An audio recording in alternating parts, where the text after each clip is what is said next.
अब काफी तो हिम्मत करके इस मार्ग में जैसे चलने की चेष्टा भी करते हैं तो उन्हें पूरा का पूरा व्यवहार परेशान करता है। उनको लगता है वो देखो ऐसा कह रहे थे, वो अमुक ऐसा कह रहे थे, लोग क्या कहेंगे।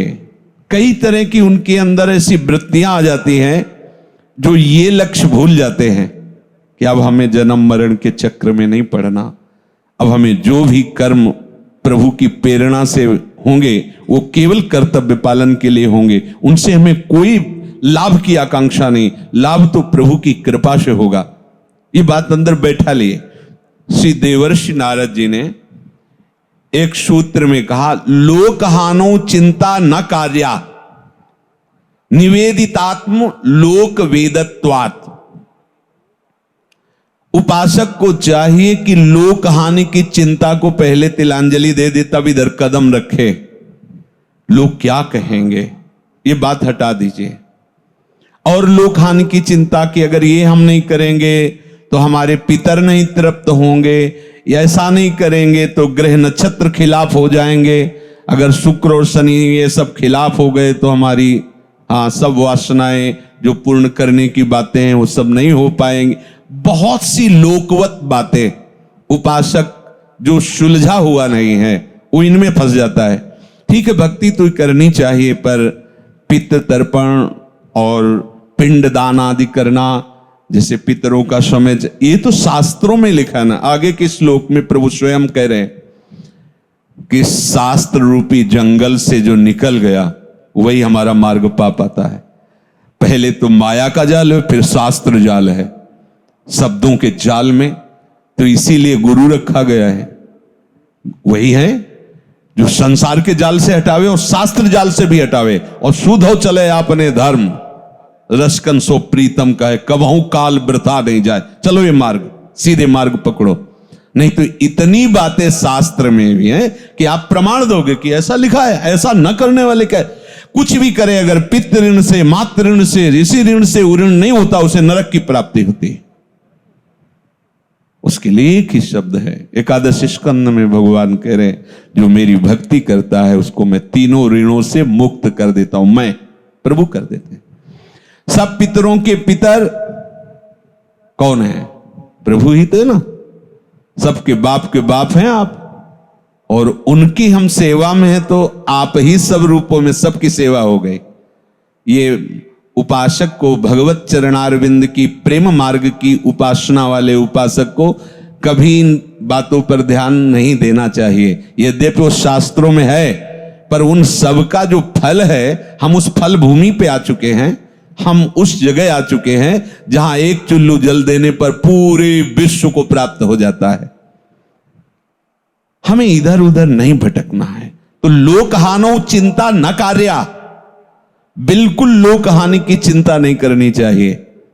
जो इस मार्ग का उपासक है तभी आप उस क्षमता पे पहुंचेंगे जो जन्म बंधन से मुक्त कर देती है।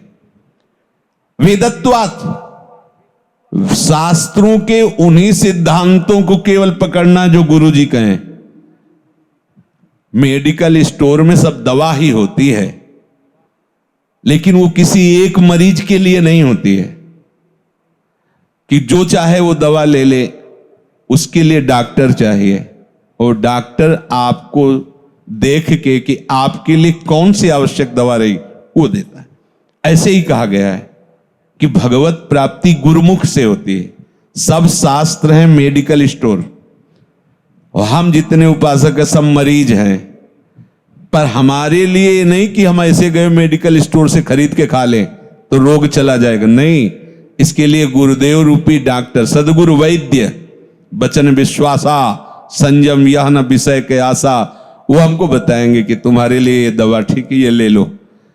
अमुक शास्त्र का अमुक सूत्र ये आपके लिए है, सब नहीं है, सब छोड़ो, केवल एक सूत्र पकड़ो, चलो आगे। इसमें वर्णन करते हैं कि जो सब प्रकार के कर्मों को प्रभु के अर्पण कर चुका है, लोकहानो चिंता न कार्या निवेदितात्म लोक वेदत्वात्, लौकिक और वैदिक दोनों रीतियों से हमारा कोई संबंध नहीं। भगवत प्रेम मार्ग के उपासक को अब उसको बिल्कुल चिंता नहीं करनी, ना लोक की ना वेद की। अब केवल चिंतन करना है प्रभु का, और जो भी कर्म करने हैं प्रभु की आज्ञा पालन करने के लिए और प्रभु के लिए करने। आप जीवन मुक्त हो गए। बोले हमारा काम कैसे चलेगा? प्रभु चलाएंगे ना। आप देखना आप जो कर्म करके और उसके कर्ता भोक्ता बनते हैं उसका नियत फल है, और जो आप प्रभु के भरोसे पे चलते हैं उसका अनंत फल है। अनंत फल है। आप समझ नहीं पा रहे शास्त्र की भाषा को, कि अगर ये कर्म हम अपने लिए करते हैं तो उसका नियत फल है। सांगोपांग हुआ तो उसका फल उतना ऐसा आएगा, और कर्म में त्रुटि हो गई, कर्म पूरा भी नहीं हुआ और वो प्रभु के लिए, तो उसका अनंत फल होगा। उस त्रुटि की तरफ ध्यान नहीं दिया जाएगा, क्योंकि वो प्रभु के लिए किया। ये बड़ी खास बात है। न तद सिद्धौ लोक व्यवहारो हेय किंतु फल त्यागास तत्साधनम च कार्यमेव। उपासक को चाहिए कि जो आज्ञा हो शास्त्र की, गुरुदेव की, बस फल का त्याग करके, उसकी लाभ की आकांक्षा नहीं, बस मुझे उस कार्य को करना है, ये दिमाग में बैठा ले।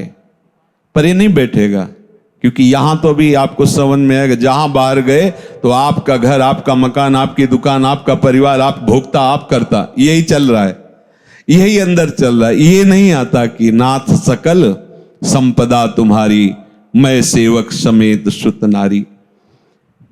जब तक हमें यह अनुभव ना हो जाए कि मेरे हृदय में प्रभु बैठे हुए सब कार्य कर रहे हैं, तब तक कहीं हमारी भोग वासना फंसा न दे। इसलिए आज्ञा के अंतर्गत ही रहना चाहिए। ये कृपा का मार्ग है, जो भागवतिक है, ये कृपा का मार्ग है। आप लड़खड़ाते हुए भी अगर वहीं खड़े रहे, अगर वहां गिर भी जाते हो तो आप देखना, आप गोद में होगे, जमीन में नहीं होगे। इतना कृपालु है हमारा आराध्य देव। पर इसमें खड़े होने की निष्ठा आप में होनी चाहिए। खड़े होने का तात्पर्य यही है कि आपके सिवा अन्य नहीं। बड़ा अमृतमय मार्ग है, बड़ा अमृतमय मार्ग। पर प्रभु कह रहे हैं कि जब तक तेरी बुद्धि मोह से युक्त है तब तक तू मेरी बात नहीं समझ पाएगा। यदा ते मोह कलिलम बुद्धिर्व्यतितरिष्यति तदा गंतास निर्वेदम श्रोतव्यस्य श्रुतस्य च। जिस समय तेरी बुद्धि मोह रूपी दलदल से भली भांति तर जाएगी, उसी समय सुने हुए और सुनने में आने वाले, भोगे हुए और भोग में आने वाले समस्त विषयों से तुझे वैराग्य हो जाएगा। तभी माना जाएगा कि आपके अंदर विवेक जागृत हो गया, सत्संग सफल हो गया। बिनु सत्संग विवेक न होई, राम कृपा बिनु सुलभ न सोई। होए विवेक मोह भ्रम भागा, तब सब विषय विलास विराग। एक क्रम है। मोह से हम कब जग गए, कैसे जाने? बोले जब भोगे हुए भोग और सुने हुए भोग, भोगने के लिए जो आगामी हमने सुन रखे, देख रखे, बिल्कुल रुचि न रह जाए, बिल्कुल रुचि न रह जाए, तब समझो कि आप मोह से जग गए। नहीं तो मोह निशा सब सोवन हारा, देखे स्वपन अनेक प्रकारा। ये बात सबकी समझ में नहीं आएगी। ये जो चर्चा हो रही, इसी में फंसे रहते हैं, इसी में फंसे रहते हैं। अपने को ज्ञानी मानते हैं, साधु मानते हैं हम सब, और फंसे इसी में रहते हैं, कर तत्व भोग तत्व भाव में। सुनने में आने वाले और भोगे गए, सुने हुए समस्त भोगों से वैराग्य को उसी क्षण प्राप्त हो जाएगा जब मोह रूपी दलदल से तेरी बुद्धि निकल जाएगी। दलदल से स्वयं निकल पाना थोड़ा कठिन होता है। कभी देखा है दलदल? गंगा किनारे भ्रमण करते थे तो प्राय वहां देखने को मिलते थे। ऊपर से पपड़ी लगी हुई, पड़ी हुई है, ऐसा लगता है बिल्कुल सूखा हुआ स्थान हो, और जहां कदम रखो धंस गए। अब वहां जितना निकलने का प्रयास करो उतने आप धंसते चले जाएंगे।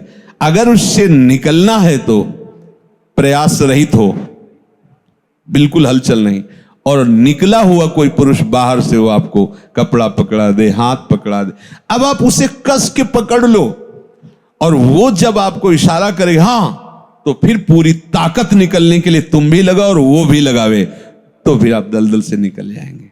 निकले हुए पुरुष है संत, भक्त, भगवान के प्रेमी महात्मा जन, और दलदल है ये घर परिवार मोह आसक्ति। इससे आप निकलने की जितनी चेष्टा करेंगे फंसते चले जाएंगे। देखो, तुम कह तो रहे हो कि हम चले जाएंगे, पर बेटा तुम्हारे बिना लगता है यार भैया। कितने ऐसे मीठे मीठे वचन होते परिवार के, घर परिवार के, कि छाती में ऐसा लगता है मर जाना अच्छा है, लेकिन इनको दुख देना अच्छा नहीं। मैं जाऊंगा तो सब दुखी हो जाएंगे। वो अज्ञानी ये नहीं समझ रहा कि अगर अभी प्राण निकल गए तो क्या होगा। बड़ा विचित्र मोह जाल, बड़ा विचित्र। एकमात्र भगवान की शरण बचा सकते, दूसरा कोई नहीं। मोह जाल, ओहो, मोह मूल बहुसूल प्रद त्याग हो तम अभिमान। ऐसा मोह गए बिनु राम पद होई न दृढ़ अनुराग। मोह बड़ा विचित्र मोह है। अरे इसकी तो पूरा का पूरा खेल इसी का तो चल रहा है। शरीर में अहमता और ममता, शरीर संबंधी माता पिता भाई भौजाई स्त्री पुत्र और वस्तु आदि में ममता, इसी का नाम मोह है। शरीर में मैं मेरापन, परिवार में ये लगाव, ये छोटा मोटा नहीं भैया, बहुत जन्मों से इसी से दुर्गति होती आ रही। अब देखो शास्त्र में अलग अलग सब लिखा है ना, कहीं महिमा हमने पढ़ा है।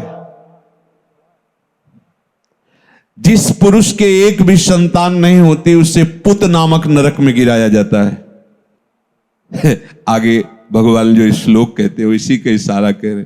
दो जाल हैं, एक सांसारिक और एक शास्त्री। गुरु दोनों जाल से निकालता है। नहीं, सांसारिक से थे तो निकल गए। शास्त्र बहुत बड़ा जंगल है, अगर भ्रमित हो गए तो एक तो जो संसार के जाल में फंसा रहता उसके अंदर एक दैन्यता होती कि मैं विषयी हूं, संसारी हूं। लेकिन खास बात जब शास्त्र के जाल में फंस जाता तो उसे लगता मैं ज्ञानी हूं। ये तो और फंसाने वाला जाल है। उसको तो एक कमी महसूस होती कि मैं अज्ञानी जीव विषयों में फंसा हुआ हूं। उसके निकलने के बहुत बढ़िया चांस है, क्योंकि वो समझ रहा है मैं गलत हूं। लेकिन जो शास्त्रों के जंगल में फंस गया उसको लगता मैं ज्ञानी हूं। किस श्लोक का परिचय पूछना चाहते हो? महाभारत के अमुक खंड में अमुक ऐसा फर्राटेदार श्लोक, पर अंदर से जीव का त्यों कनेक्शन वैसे ही अहमता ममता से भरा हुआ है और बड़ा ज्ञान बघार रहे। ये जंगल से निकल पाना बड़ा कठिन होता है। देखो, अपने जो भगवत प्राप्ति के मार्ग में चल रहे, स्पष्ट समझिए, अलग अलग जगह उपदेश है, अलग अलग स्थिति के उपासकों के लिए। ये अपने लिए, सिर्फ अपने लिए है। हमें समझना होगा। तात मात सुत दार देह में मति अरुझय मति मंदा। बिल्कुल नहीं, जो होगा सो देखा जाएगा। बिल्कुल तुम्हें डरना नहीं किसी भी तरह से, न लोक हानि की चिंता न वेद हानि की चिंता। मारग अपमारग विचकित मन को अनुसरत निवारे। अब तो प्रीति न काहू की कान विचार। अब ये जन्म प्रियालाल के लिए। ममता, अहमता, माता पिता भाई भौजाई स्त्री पुत्र वस्तु पदार्थ, इसी का नाम मोह है। मोह। अब जो मोह से युक्त है उससे बात करोगे तो गाली नहीं देगा आपको, क्योंकि मोह से युक्त है।